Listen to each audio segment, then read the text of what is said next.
হযরত ওমর রাদিয়াল্লাহু আনহু জনগণের অবস্থা সরেজমিনে জানার জন্য রাত্রিতে শহরের পথে পথে ঘুরে বেড়াতেন।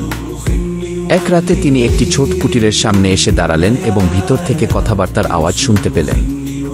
একজন মা তার মেয়েকে বলছেন, দুধে একটু পানি মিশিয়ে দাও, ভোর হয়ে এসেছে কি।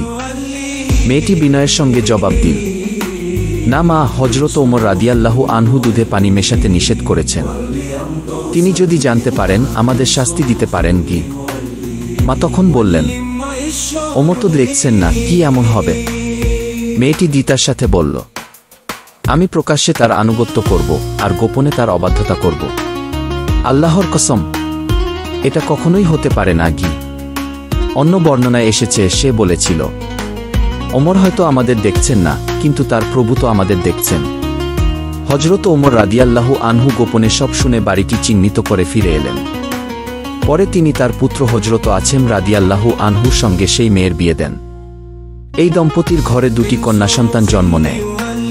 তাদের একজন ছিলেন সেই মহিয়সী নারী যার গর্ভে জন্মগ্রহণ করেন পরবর্তী যুগের প্রসিদ্ধ খলিফা, ন্যায় বিচারের মূর্ত প্রতীক হযরত ওমর বিন আব্দুল আইয় রহিমাহুল্লাহ। সূত্র তারিখু মাদিনাতি দিমাশক ৭০২৫৩।